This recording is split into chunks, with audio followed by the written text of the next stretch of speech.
Hi, I'm Jessica. And I'm Kira. And we are the Keepers of the Books, your online librarians. And we're here with a special episode for the Summer 2018 Bibliothon. Now, it's 102 degrees outside according to the thermometer, so by the end of it, we might look like the screen. Today's Bibliothon challenge is to make a video centered around bookish items you find on Etsy. There's a few different things we saw. One was tea that's focused around books. One was work. Well, it has to get done for work anyway, so we're gonna make it on here. And that is Harry Potter buttons. Buttons centered around books. And the third that I saw was origami flowers made out of pages of books. I'm gonna start by showing it to you. This one was really easy. Now they had whole bouquets just of the flowers, and I made a few different sizes of flowers. I just used a YouTube video and looked up how to make the origami flowers, and they had them just on wire with floral wrap, but we have corkscrew willows outside, so I glued them to some corkscrew willow branches so it's kind of more like dogwood. And I'll keep working on this and make this a bigger bouquet, but I think this is gonna look really cool in the library. I think so too. I'm not actually gonna show you how to make that one because there's so many YouTube videos on how to make the origami flowers, and you can see which kind this is. The star-shaped flower. Yes. They were so simple and it was actually pretty fast to make them. It didn't take too long. I just left those ones white, but there were a couple ideas. Each one requires 5 square pieces of paper of the same size. So this one I had some pearlescent watercolors. So I just like colored this with watercolors before I put it together. I don't know if you can see it, it's purple. And you can see the words on the pages. That one was a little different. One that I thought was cool is you can actually take the squares, tea bags, and you can stain them and make the pages look old. So then you can fold them and put them together. Anyways, I just thought this was really cute. Now we're gonna show you how we make Harry Potter buttons. First, you gotta know what equipment you need. For us, this one's optional and this is an add-on. We bought this machine, library from American Button Machines.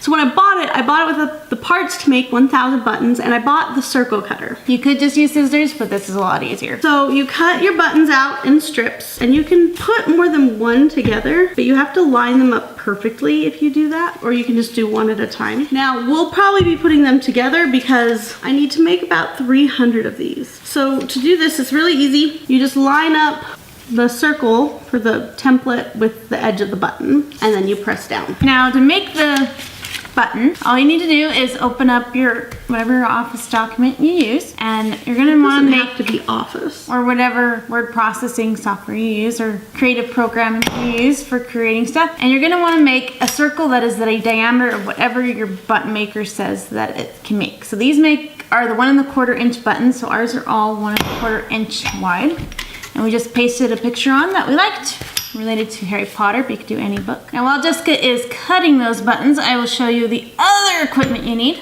The button maker.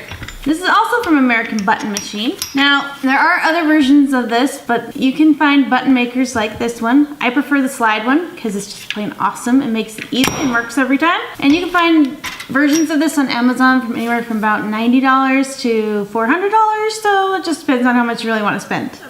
Since it's for the school and we're going to be making a lot of these, we bought a pretty decent one, but it really wasn't that expensive. Show them how you put the pieces in. Okay, so with the slider one, there's a side with the spring and a side without the spring. One that's a little deeper that you can't quite tell from here, the video, and one that's a little shallower. The one with the spring is one that's the shallower end. So first, when you're loading this is a little backwards from what you would think, actually. Many librarians mess this up when we did this the first time. You're gonna want the piece that looks like this, that has no back on the end. And you're gonna put that on the side that's shorter. Don't side up. And you're gonna put your picture on there. And the clear slip cover. And you can't tell from probably on the camera, but there is a clear slip cover that goes right over it. Now that side's loaded. You're gonna want to take your button and load it with the the side you spring out to pin it on. That side goes down. And it's gonna go right into the deep end. And now twist it. To twist it, you're gonna do the picture end first. Stamp it once. Switch sides. Okay, and it keeps that picture up inside of it. So now you just turn the bottom. Now 180 degrees. If your picture didn't stay up in the middle in the thing, you did it wrong. redo it. Then once you slipped it over, press down, making sure to press firmly and straight down. Pop it up, and voila, you have a perfect button. Now the trick with this button maker is the first few will always screw up when you buy it brand new, so just be aware of that. Always do a few, like 3 or 4 before you actually make the ones you want. Great, now we just have like 300 more to go. And the last bookish craft I wanted to do was a tea blend. So I thought, what would a book taste like? And I thought about the Scarlet Pimpernel, but I believe that flower is poisonous. So I thought about a book that I loved in childhood, which was Mandy. By Julie Andrews Edwards. Now in Mandy, she runs away from an orphanage, I believe. Mm-hmm. And she ends up and she finds this little cottage in the middle of nowhere with kind of a garden, like wild garden, and she starts taking care of it, and she just takes over the cottage basically. It's abandoned. Like, what would she have? So I have some dried spearmint, because mint grows wild. I also have some organic peppermint, dried, and organic hibiscus leaves, whole, and some organic roses. Smell those.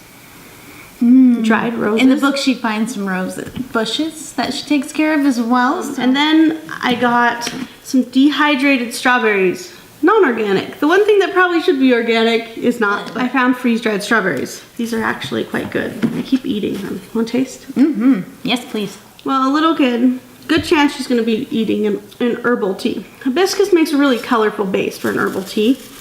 It tastes yummy too. So we're just going to put in a couple handfuls of hibiscus. And I love mint, so we're just going to load in the mint. Okay, that's the spearmint. I got to put the peppermint in. Lots of spearmint in there. I have 6 grams of peppermint.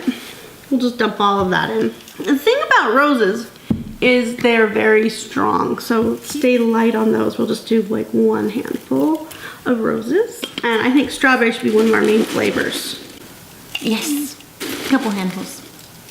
I think this would go really nice with a white tea. So I'm gonna mix this all together and boil some water. Right, so I mixed up that tea and I filled my tea basket halfway full, and it's just steeping. So I think this is gonna have a lot of complex flavors, but we'll see. It's very red. Really good. Came out a very pinky color. Yep, it came out, it's a little hard to see because these cups are white and I don't want to tip it, but it's very, very pink. It's kind of like strawberry shortcake pink. It smells very minty too. Actually, it's pretty good. It's interesting. If you swirl it around, you get more of the strawberry flavor. I think I like it. Me too. It's pretty tasty. It's really bright tasting in your mouth. I bet it'd be really good iced. Would you like to see more of these kinds of videos? Be sure to tell us in the comments below and give us thumbs up. Please be sure to subscribe. When you subscribe, hit the bell notification. That way you actually get the notifications instead of just once in a great while. These are the kind of things that we actually have to do at work all the time. We get crafting lessons at work. Yep.